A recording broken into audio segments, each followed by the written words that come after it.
It was Michael Collins who set up in its basic form a system of financial administration, important elements of which persist to this day. He had to raise the loan to finance the work of the revolutionary government. That was what preoccupied him most as Minister for Finance. That was an extraordinarily successful venture in the most adverse circumstances of suppression and hindrance from the British authority, and it added hugely to the authority of the first Dáil, from which all other Dáil, of course, trace their sequence. What is often less recognised is Collins's work in putting in place an accounting system that required all the different government departments to report fully to the Dáil and required that the Cabinet approve any financial proposal after submission to the Minister for Finance. I'm glad he put that in place. Here was a man at constant risk of arrest and death, running a ruthless guerrilla warfare, masterminding an efficient intelligence system, and still he had the time and the ability and the capacity to lay the foundations of a system of financial control. He knew that was essential to the proper operation of the state, and he had a huge talent, as we know, for statecraft, when in that period between the treaty signatures and the outbreak of the Civil War, he built up the administrative apparatus of the state. There is no substantive connection between the economic and financial position we confront today and the totally different challenge faced by Michael Collins and his contemporaries.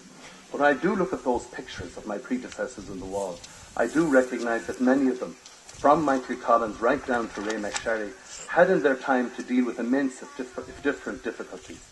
I'm comforted by what their stories tell me about the resilience of our country, of our political system, of our administrative system, but above all, the resilience of the Irish people themselves. That is why I'm convinced that we have the ability and the capacity to work through and overcome our present difficulties. Great though the scale of the challenges may be, and devastating though the effects of the economic crisis have been on the lives of some citizens. The resolution of the current economic and financial crisis is the key challenge for this generation. The depth of the crisis, the scale of its human cost, has inevitably given rise to sharp and entirely legitimate disagreement between political parties, between commentators, about how it should be resolved. Very few of even the most eminent economic experts, domestically, within the European Union or internationally, foresaw the speed and extent of this crisis, either here in Ireland or worldwide. By the same token, none of us should be dogmatic in our certainties. I hope that all can accept that differing approaches and viewpoints do not call into question sincerity and good faith. We must be resolute in our determination to do what is right. Those of us in the government have to make decisions in real time based on the best information and advice available to us. We know we must address the severe difficulties we face with a sense of realism and an awareness of the international environment in which we work. Whatever our disagreements, I believe we can and must all work together to build up a viable economy that can sustain jobs for all our people. We need a national understanding and acceptance that three elements are essential to our recovery and the maintenance of our jobs and employment in the future. We have to improve our competitiveness, we have to restore sustainable public finances, we have to ensure that credit is available to businesses and households.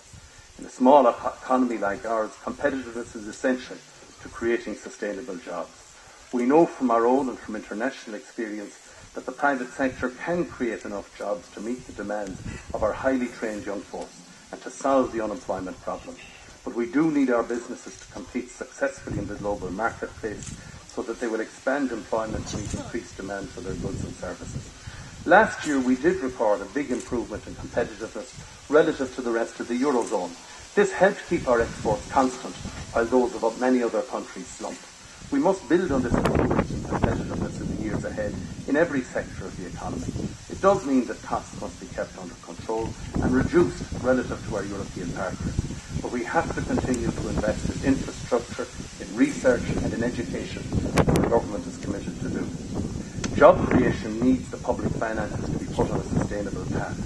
We know from the 1980s that unless businesses are confident about the Exchequer's long-term position, they will not create new jobs. What we spend in our public services must be funded by an efficient tax system. In the medium term, we cannot indefinitely borrow for day-to-day services. I made it clear last December that I'm committed to delivering budgets this year and next year, which will continue to bring expenditure and revenues towards a sustainable balance. It is also abundantly clear as the pressures on the Eurozone this year have made manifest, and that neither the bond markets nor our EU partners will tolerate slippage in our part.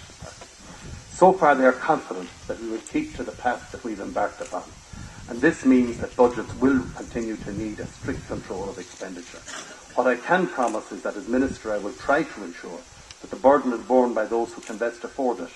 Recent budgets have, according to the ESRI, made a positive contribution to a fairer tax system. The budgetary measures have been progressive. Those who can afford to pay the most are paying the most. Credit must be available to businesses who want to invest and create jobs, and to provide that credit, banks have to attract funding, which they can lend on to these sustainable businesses. The measures adopted to resolve the banking crisis, including the creation of NAMA and support for financial institutions, are grounded in realism.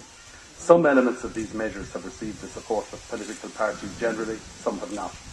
I have welcomed the approval of all of the parties for the appointments of Professor Patrick Colum as Governor of the Central Bank and Matthew Elderfield as Financial Regulator. In advancing solutions to the banking and economic crisis, we must listen to these acknowledged experts and other experts to ensure our solutions are realistic. Their expertise cannot be dismissed just because it points the way to rigorous and difficult solutions. Of course, I appreciate and understand continued public incomprehension and anger at the scale of the funding necessary to rescue the banking sector. Above all, the vast sums being channelled into Anglo-Irish Bank. Fury is a quite reasonable response to the incredible recklessness and incompetence which fueled the banking mania of the last Celtic Tiger years. Like others, I hope that anyone who broke the law will face its full rigours. But anger is not a policy on its own. The government has made the difficult decision to support the banks based on the expert advice available to us both here at home and also from the EU and the IMF. That advice has strongly been that we must stand behind our banks in order to ensure that a sustainable financial system is established and to ensure that the resolution of the debts of the banks do not damage our international reputation and end up costing us even more than we have to pay already.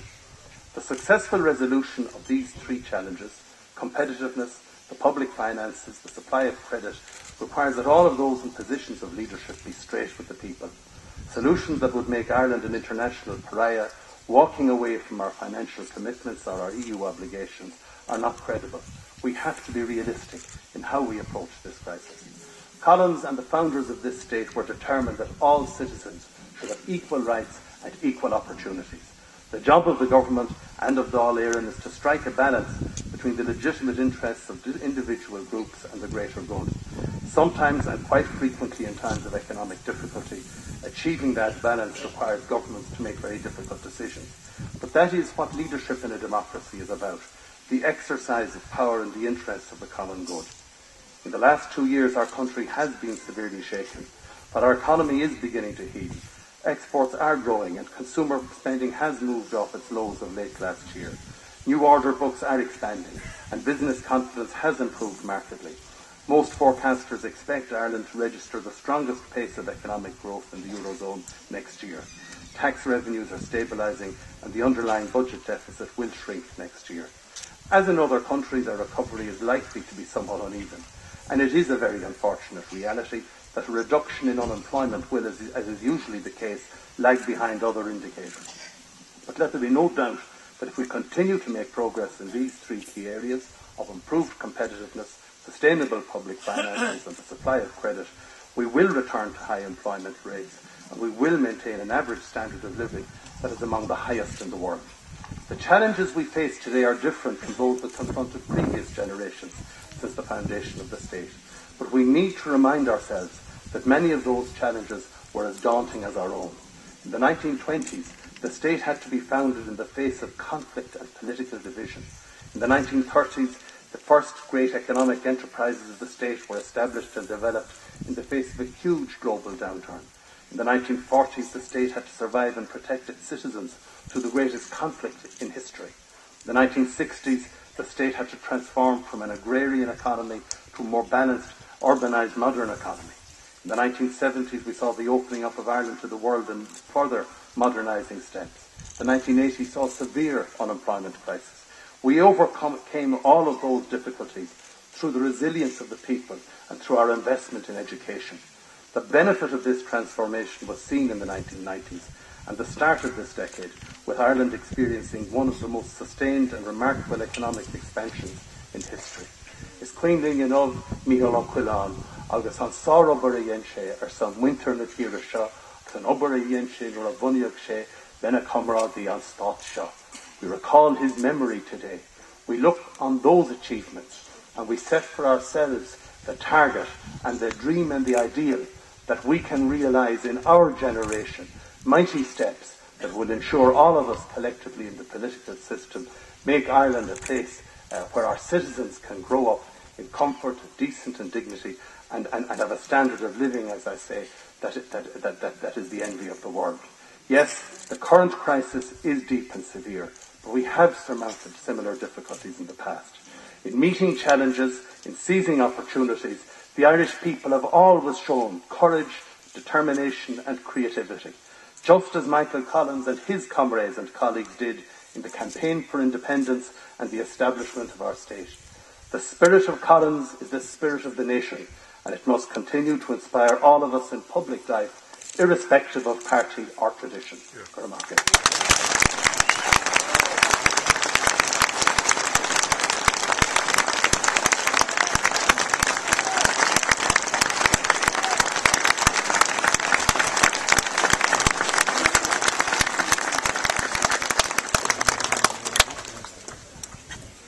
Thank you, Minister, for that extraordinary address. A great tribute also there to Michael Collins. Now, I'd like to call on Helen Collins to thank the Minister on behalf of the Collins family.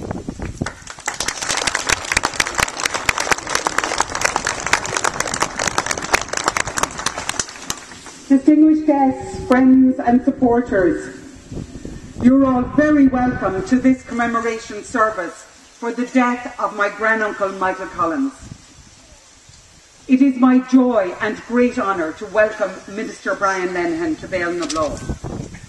And I am deeply grateful to you, Minister, for your fortitude and generosity in attending here today. I applaud and appreciate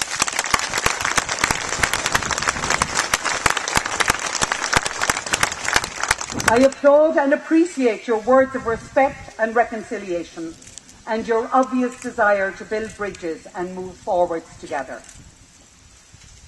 I am absolutely clear that Fáil na Blo is not a place of division, recrimination and loss.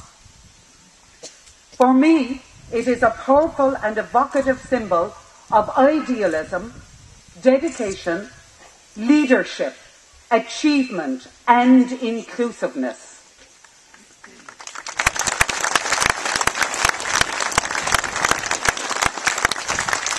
I was very keen indeed to have Brian Linehan come to speak here at Fáil na Blo.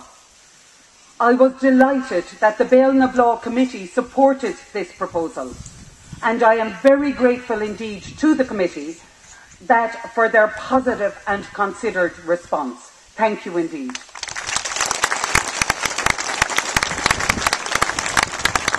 I wished the Minister to speak at Fáil na Blo for a number of reasons.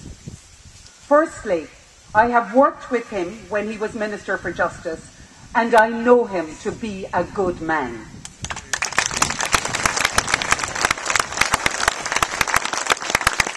Secondly, he is now Minister for Finance, as was Michael Collins, both at very difficult times.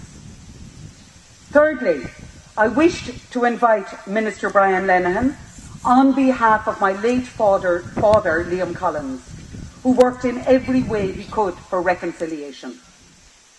My father was the last Collins to be born in Woodfield, home of Michael Collins. His restoration of Woodfield and the extraordinary body of representatives which he brought together there on the 4th